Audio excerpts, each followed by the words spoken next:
Great job. So I'm Johan Smith. I'm the director of the Graduate Neuroscience Program, and I'm happy to welcome you to this third annual Neuroethics Symposium, which this year is on the use of fMRI for lie detection. So I think we're going to have a great program.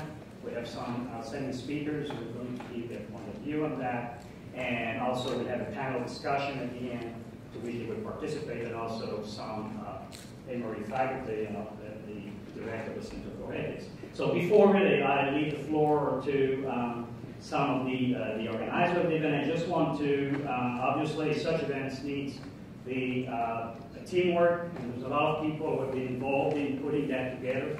We also really need some really financial support, and I just want to acknowledge where that's coming from before we start the symposium. So first of all, the event is an event which is sponsored by three main sources of funding. The Graduate Neuroscience Program, of which the funds come from the Graduate Division of Biological and Biomedical Sciences, training grants from the National Institute of Health, and also with the Langleben Graduate School. And this is also co-sponsored by the Center for Ethics, and also some funds come from the Neuroscience Initiative through the Scholar Program in Interdisciplinary Neuroscience Research. So thanks for everybody really for supporting financially this thing.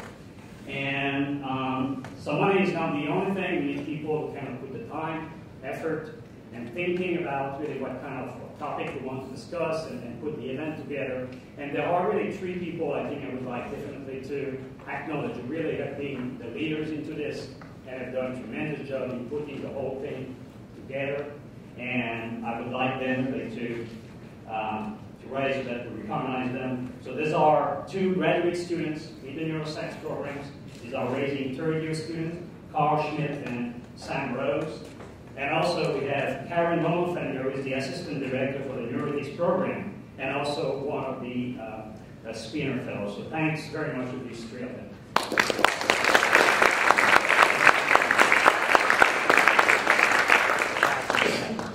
And there's been also really help at various levels to put the event together. I would like to thank very much Gary Longstreet. Gary is the program coordinator for the Neuroscience Program. He has been involved a lot in planning various levels of it, including going from the academy, travel agent, but a lot of stuff going on that he did for us.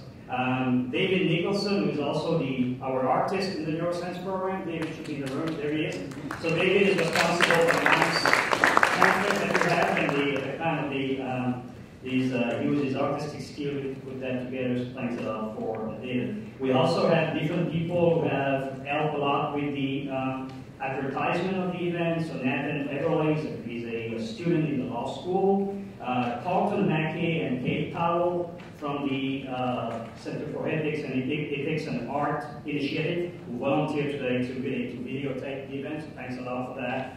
And we have also the four students who are the neuroethics interns, Ethan Craig, Rose Gordon, and Jenna Catarakal, and Jonah Quinn. So all of them really have helped at different levels to put the event together. And what you'll have today is really they are largely responsible really for this great program.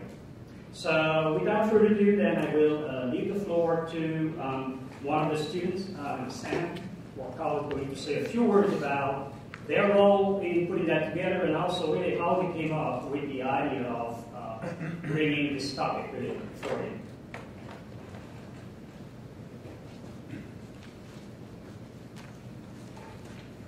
Okay, so thank you all once again for coming.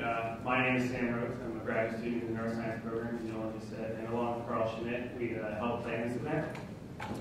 So I wanted to take a brief moment to talk about the topic today. So when we think about the impact that neuroscience research has on our society, we often measure that with medical advances and understanding of the brain. We don't often think about the unconventional ways that neuroscience affects our society. And I think today's topic is a very specific example of that, namely how neuroscience research is affecting the legal system through lie detection technologies. So while this topic doesn't overlap with my research particularly, I may not overlap with many of your research topics. I think as neuroscience students in particular, we should have a mind towards the field in general and what its impact on society is. So without further ado, I'll let Carl give you guys the run of show today. So today for the run of show, it's going to be, as we're starting a bit later than scheduled, what we're going to do is have you guys write down your questions, and there will be an opportunity to ask them during a panel discussion at the end. We're going to have 2 talks, and then after those 2 talks, we're going to have a break where refreshments will be available outside in the lobby, and that'll be about 20 minutes, so please come back to your seat and get that going so we can start the after break part of the show. With that, I'm going to give it over to Dr. Paul Wolpe, who's the director of the Center for Ethics, and he's going to introduce our guest speakers today.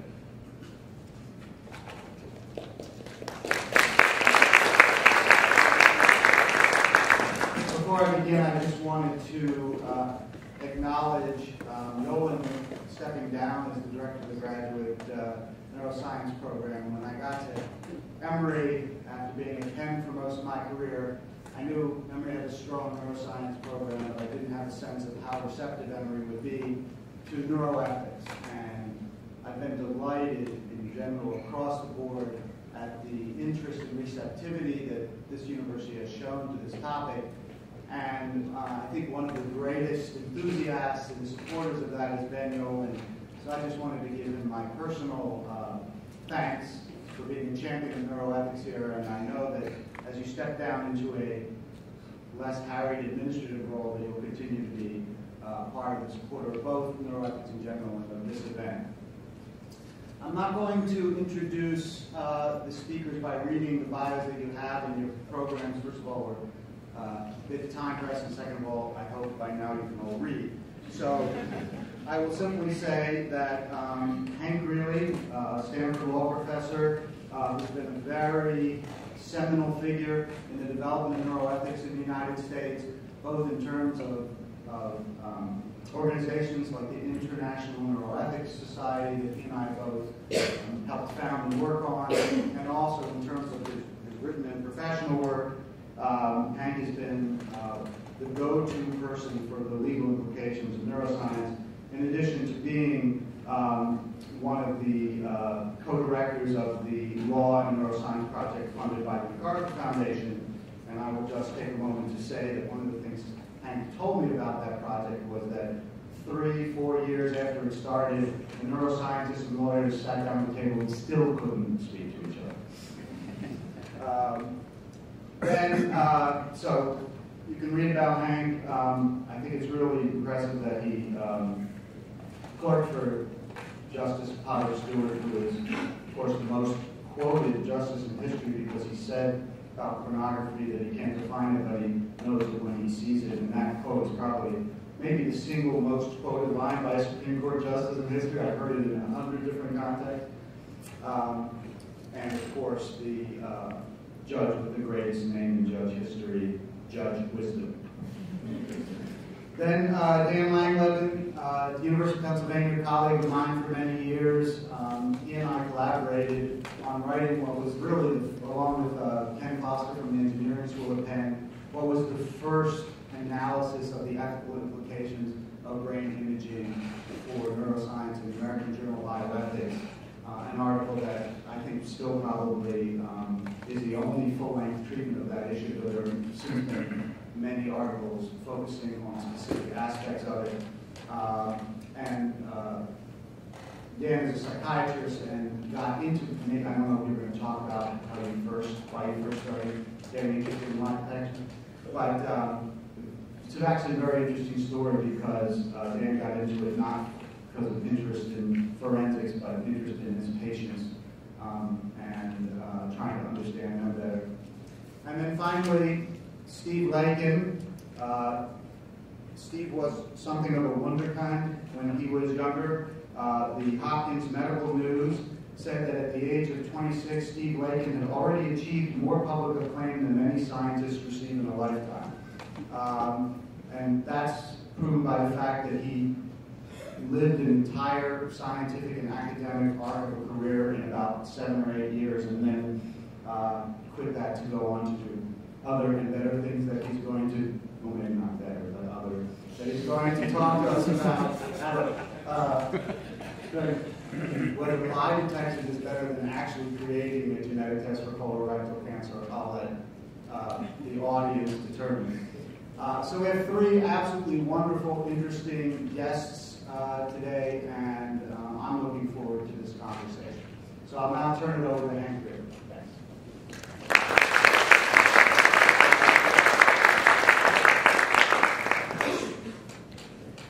Well, thanks so much, Paul.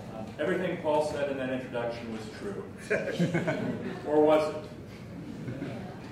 The question of whether someone's telling the truth or not is a question that we face regularly, ubiquitously in our day-to-day lives, occasionally in court, but more often in dealing with children, spouses, students, colleagues, and others.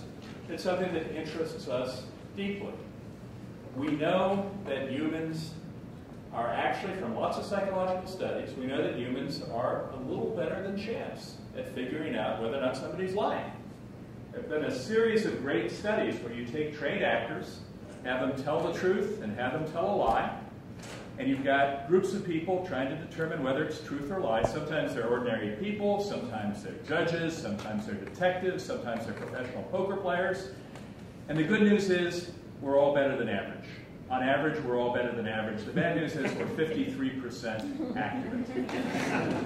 So we're not very good.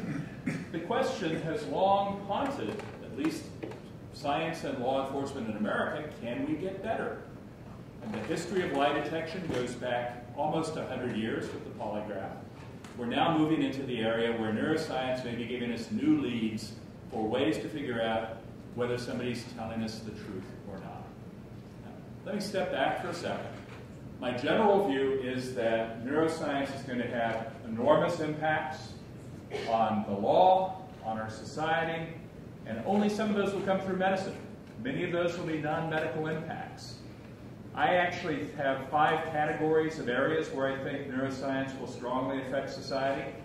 Predictions about future disease or behavior, mind reading, issues of responsibility, issues of treatment, and issues of enhancement. Lie detection is clearly in the mind reading category.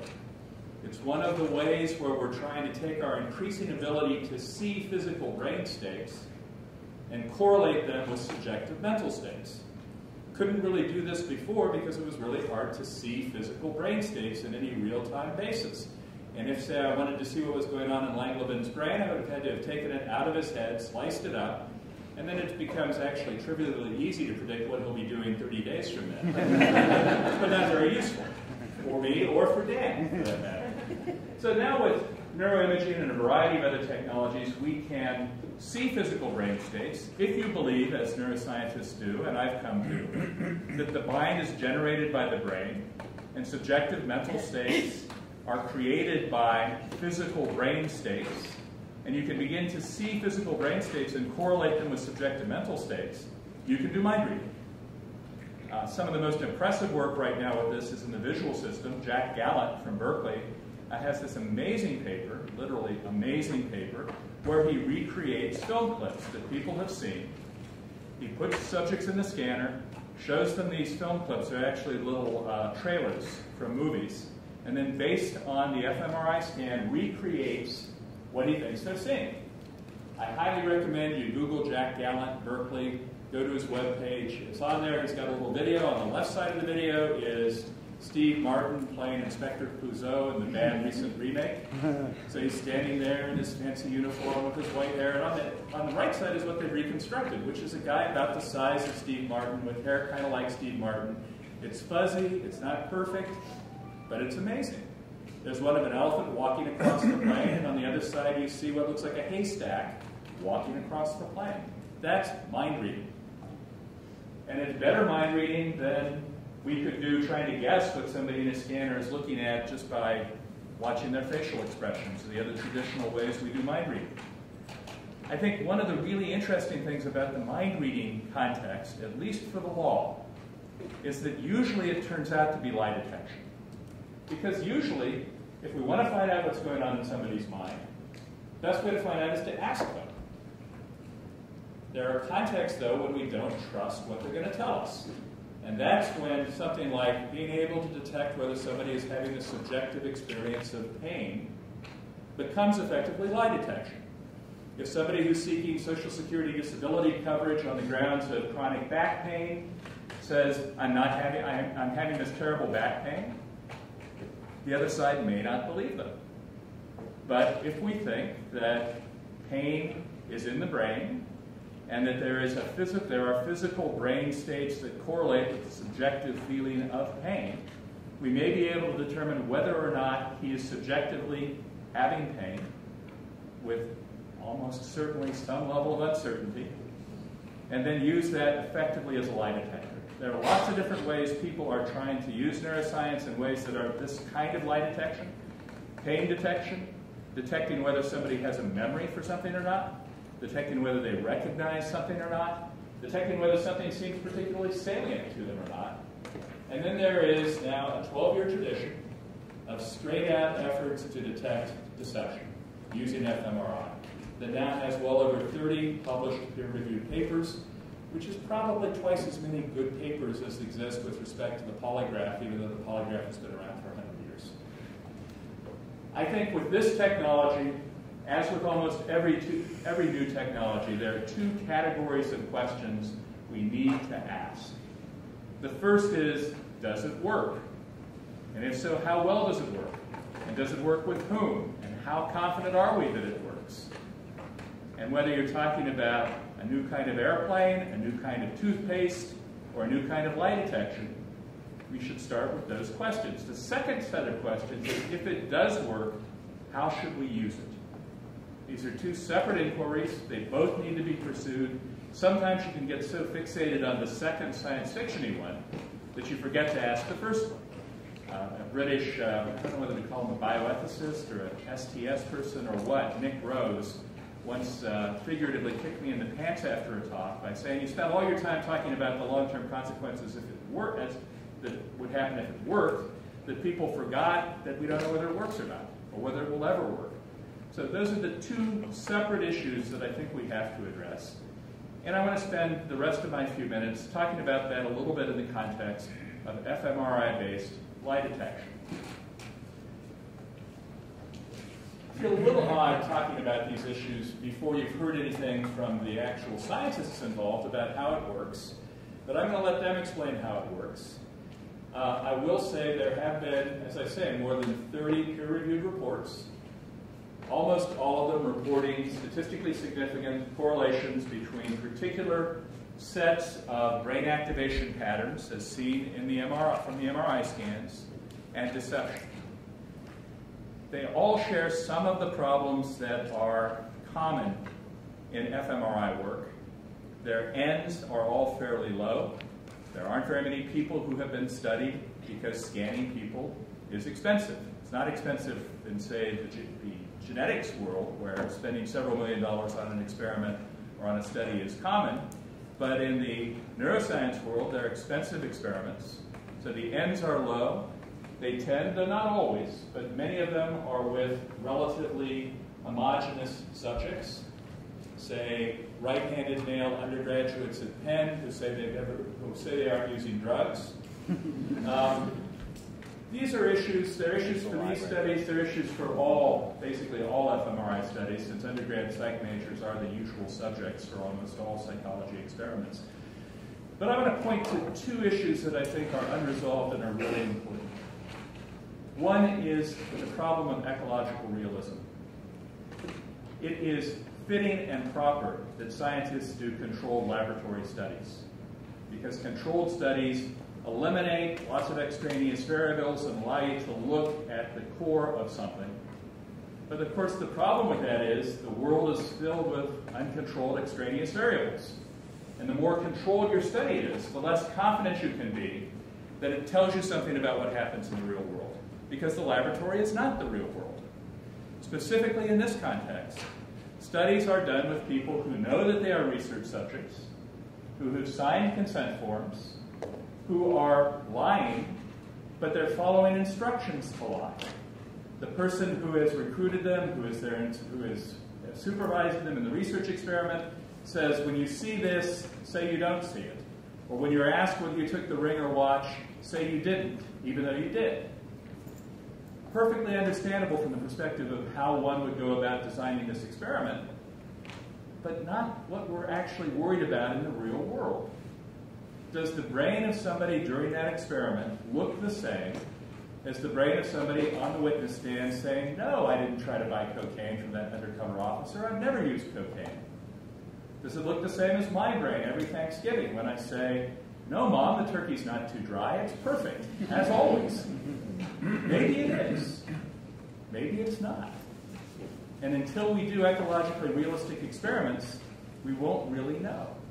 And this is not a knock on the experimenters. It is really hard to figure out how to do ecologically realistic experiments in this context because IRBs, bless their little hearts, will not let us go into dorm rooms in the middle of the night, grab students, arrest them, and threaten them with jail unless they successfully lie to us about something. Figuring out how to do an ecologically realistic experiment in this context is really difficult. There may be some ways to pursue it, but I don't know of any of the published experiments that have done it yet. Second big problem, countermeasures. Are there ways people can fake their way through the MRI tests? And the answer right now is we don't know. We do know that there are claims that people can fake their way through a polygraph test. The polygraph measures your reaction to anxiety or stress or something. One of the classic methods here, so they ask you stressless questions that they expect you to tell the truth to, and then they ask you stressful questions where if you're lying, they expect the lie to increase these physiological measurements, your pulse rate, your blood pressure, your galvanic skin response, and so on. If you want to try to beat the polygraph, what you try to do is increase that stress-linked, anxiety-linked reaction when you're doing the honest control questions. So you're asked, how old are you? And when you're asked that, you've hidden a tack in your shoe, and you press your big toe down on the tack, and it hurts, and you get a physiological reaction that is similar to that of lying. And so you mess up the baseline. Can we do something similar like that, similar to that in fMRI? And right now, I think that a fair answer is we don't really know. I know of only one published study that's addressed this. George Oganis at Harvard did a study. He had 10 subjects, so again, small n. He was perfect at detecting deception originally. Then he asked them to do a confounding movement. They were, I think, supposed to move their toes, and his accuracy went down to 3 out of 10. Now, you can check to see whether they're wiggling their toes. Make them go into the scanner barefoot. What happens if they clench various muscles that may be less detectable? What happens if they think about things? I think there are ways to study these possible countermeasures, but in the peer-reviewed literature, we haven't seen much of it, and until we know that, it's hard to know how accurate this is. So first big question, does it work? And I have to say that I think the evidence from the 30 peer-reviewed studies is something works. Does it work well enough to be used in court? Does it work well enough to be used more generally? And that's a harder question. For me, I think the answer today is no. In 5 years, in 10 years, in 15 years, come back and check me again, because the science may have changed and the answer, and I may change my answer to that. But part of this requires us to think about how accurate do we want it to be and how confident do we need to be. So if the technology is a new toothpaste, we don't worry all that much about whether it's safe and effective, whether it works before it goes on the market. We expect people will decide that for themselves, and if it doesn't work, it will die out, and so be it. If it's something like a new drug, we worry a lot about whether it's safe and effective. Is lie detection more like a new drug, or is it more like a new toothpaste? I think given the social importance in contexts where people are willing to spend the money for an fMRI study for this, it is more like a new drug. We want to be certain of it. Now, in one context, we have a test for it right now, several tests. Silly tests, but tests. And that's in the context of regular trial courtroom testimony. I should note, importantly, there are lots of things that go on in courts that aren't held to the normal standards of evidence. So sentencing hearings, parole revocations, administrative hearings, all that goes under a lower evidentiary standard. But a flat-out court case in the trial, whether it is a civil case or a criminal case, we only let scientific evidence and expert testimony in if we think it's good enough. How do we decide whether it's good enough? Well, it depends on what jurisdiction you're in. The federal courts and about half the state courts use a 4-part test called Daubert. Some state courts use the old federal court test called Frye. Some states make up their own names for them, but it's basically one form of one of these tests or the other. And the judges are supposed to consider a lot of issues that help them decide whether or not something is scientifically reliable. It's not a wonderful algorithm or paradigm. There's a lot of flexibility, and there are a lot of judges in this country who will interpret things differently. And a lot of it depends on who the expert witnesses are, how knowledgeable they are, how good they are at communicating to judges who are always lawyers, which means they're almost always people who weren't good at math and science, and that's why they went to law school. So there's a lot of variation possible in how these tests come out. Interestingly, with fMRI lie detection, 2 years ago this month, we had 2 court tests that came out the same way differently, in an interesting way. One case was in New York, a civil case involving claim of a witness about retaliation by her employer. She wanted to put on a lie detection report saying that her primary witness that this retaliation had happened was being truthful.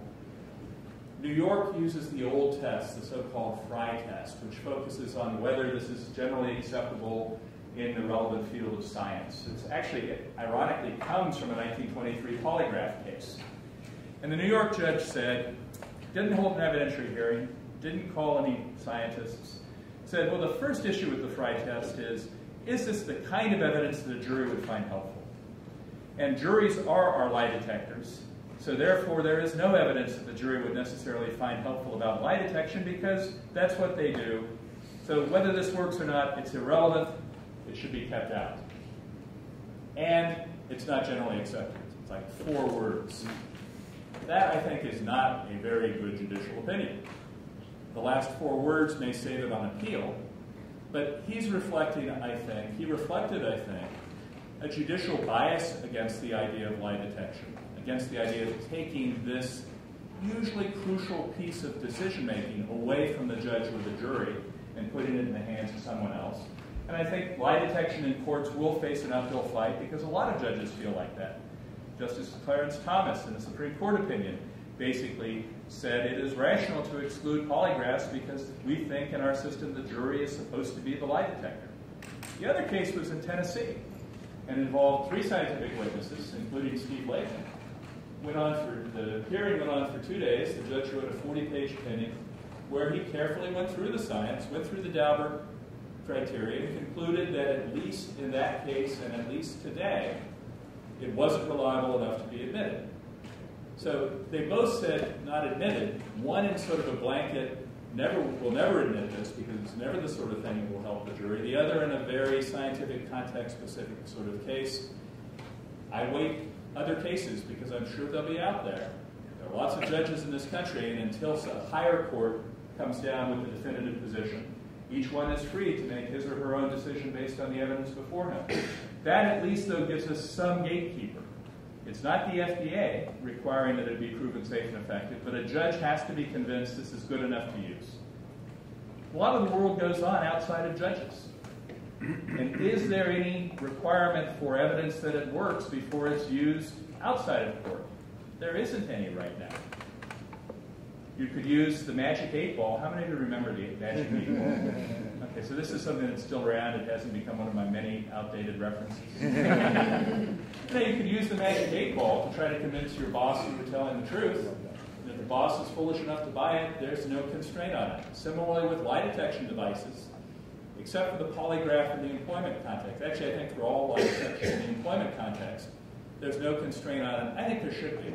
What I'd like to see here is something like an FDA process that said, is this proven safe and effective? And require that proof before it's allowed to be sold commercially. We don't have that now. I think we're unlikely to get it, and I think that's too bad. Second question, what if it does work? and it may work. How do we use it? And that raises a bunch of interesting, complicated questions. Could I force Paul to take a lie detection test to see if he really thinks all those great things about these three speakers? Could I involuntarily force him to? Well, if I'm the police, maybe I can't because he has a Fifth Amendment right, a privilege against self-incrimination. But there are already 6 different law review articles arguing about this because the Fifth Amendment only goes to testimony, not to physical things. So when the cops want a breathalyzer from you, it's not a violation of your Fifth Amendment rights. If they want to do an x-ray to see if you've got a bullet in you, that when the criminal had been shot, was reported shot, that's not a violation of the Fifth Amendment because it's not testimony, it's a physical thing. If we put you in a scanner and look at your brain and look at basically minor variations in the percentage of oxygenated and deoxygenated hemoglobin, is that testimony or is that a physical thing? That'll be one question we'll have to answer. Another is, if one person uses it, can the other person then get his own expert and his own company to look at the person who did it the first time? Will we provide this free to people who need it? How broadly will we use it? Will we let parents use it on children without their consent? At $4,000 or $2,500 a pop, that won't happen very often. But if it's cheaper, that would be tempting occasionally. Now, my kids are happily no longer teenagers. But when they were teenagers, there were moments when it would really have been nice to know if they really were studying on Saturday night the way they said they were. I would have thought less of myself, I think, as a parent if I had used lie detection on them for that. But you know, we've got some friends who had a kid exactly the age of one of ours, who got into meth in high school, 2 suicide attempts, spent a year in a boot camp in Utah. If there had been an easy lie detection method available to them, would I condemn them for using that on their kid? That would be awfully hard for me as a parent. I think we will face hard questions. If this technology is good enough to use, we'll have hard questions about when it should be used, how it should be used, who should be able to use it. But we only reach those questions if we're convinced that it works well enough to be used at all. So in everything you hear on this issue and on almost any technological issue, remember 2 questions. Does it work? And if it does work, how do we want it used? Thank you.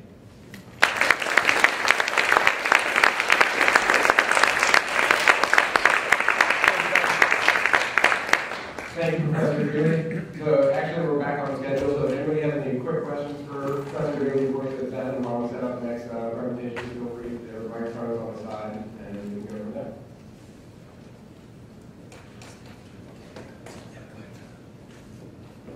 Boy, I actually stayed within time. How about this recorded? My wife certainly won't believe it. Yeah. So, from what you told me, I suddenly get the impression that it has never been used in court yet. It is. And why? Is that correct to say? I don't know. Steve, who actually is the CEO of a company, one of the 2 companies that does this regularly in the United States, may know of a case. I don't know of any case in which it's been accepted in evidence in the United States. There is one case where an EEG-based method was accepted in a post-conviction relief context with, I think, much, much weaker evidence in its favor than the fMRI has. But as far as I know, it hasn't been accepted in evidence yet. Yeah.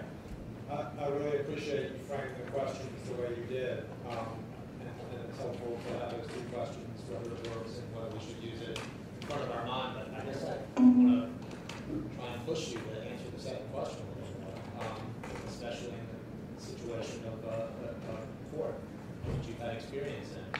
So if you were a Supreme Court judge and this technology did work, say, at least to the extent that it passed any of the legal tests to put into evidence. That is, so it's ready to, well, sorry, now, would you let it pass the test if it looked like it was working? I would. I think the Justice Thomas position is foolish.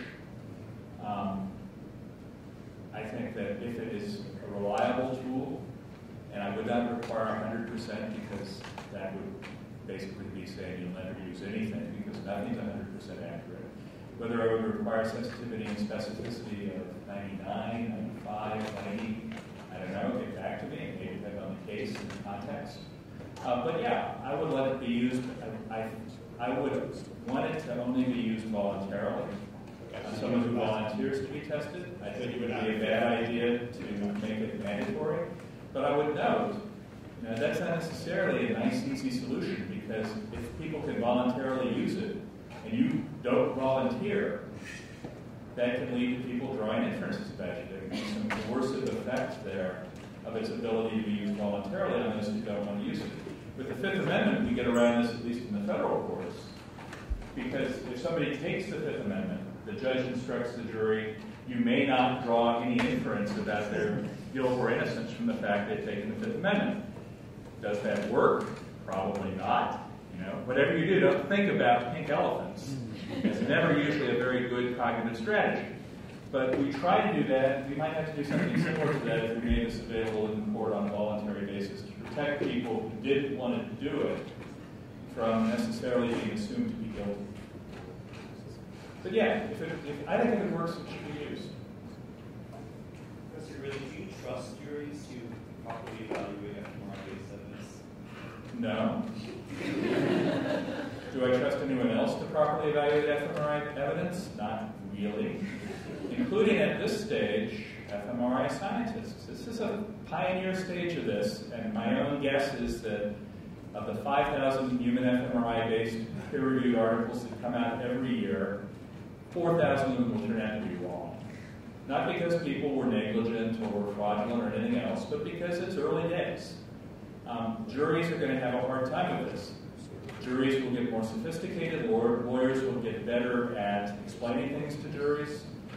With DNA, we had huge problems at the beginning. I don't think those problems have gone away entirely, but I think we've gotten better at figuring out how to explain DNA to juries. And I think jurors have gotten, they now know from CSI and other big cop shows, they get the wrong view of what it is, but at least they know what the letters are, what it stands for. So no, the jury system is like democracy.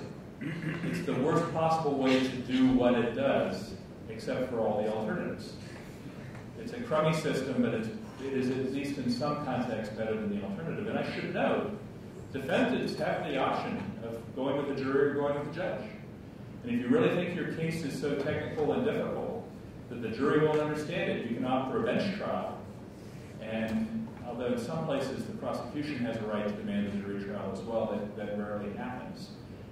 You can have a judge decide it and hope that the judge is a little more sophisticated than the jurors are, which is at least a 50-50. Maybe not on the federal bench, probably 70-30. No, probably much higher than that. Yeah. Two short questions. First, what's the underlying theory that indicates that oxygen utilization or blood glucose levels actually represent thinking, and where that thinking takes place? And secondly, how do you separate between just being wrong and lying? So both of those are better asked to my colleagues on this panel, but I'll take a shot at them quickly on both. On the second one, my guess is you don't. If somebody, even if you've got a good lie detector, if somebody honestly believes what they're saying, even though it's not true, I assume it'll come up as if they're telling the truth. Similarly with the pain detection stuff, there has been a lot of interesting work on pain detection. If students are hypnotized to feel pain, and they report feeling pain even though they shouldn't feel pain, their brain lights up as if they're feeling pain. So that one I think will be insurmountable. On the issues of how do we know that these things actually, how do we translate them into thoughts, I can tell you there is the wonderfully named BOLD hypothesis, the blood oxygen level determination hypothesis, that seems to work in some contexts, but I am sure that over time we will end up with footnotes and provisos and exceptions in situations where it doesn't work very well. But the idea is that when neurons fire, they need a lot of energy and oxygen, and it gets replaced quickly. But it is an inference. You're inferring that because this area is getting fresh blood at a higher rate shortly after stimulus, therefore it probably fired them, and you try to draw a correlation. But it is, it's a correlation. It's you're saying we see this pattern in connection with when somebody's looking at something, we see higher blood use a few seconds later in the area in the back of the brain that is the visual cortex. But I'm a lawyer, so I'll let the neuroscientists try to answer that one. Is this a good reason why everybody should support the ACLU? I think this is a good reason to support I think this whole area is a good reason to support civil liberties issues here. I do think this is going to be really trying for our civil liberties system. One of my friends, Anita Farahani, who teaches at Vanderbilt, is actually just moving to Duke, is writing a paper called On Cognitive Liberty, where her conclusion ultimately is the Bill of Rights isn't going to get us there. The First, Fourth, Fifth, Seventh, Sixth, Eighth Amendments aren't good enough, really, to protect us. And we need something new to try to protect some freedom of brain. Freedom of mind is expressed through brain. Good luck with that one in the current Congress, but we live in hope.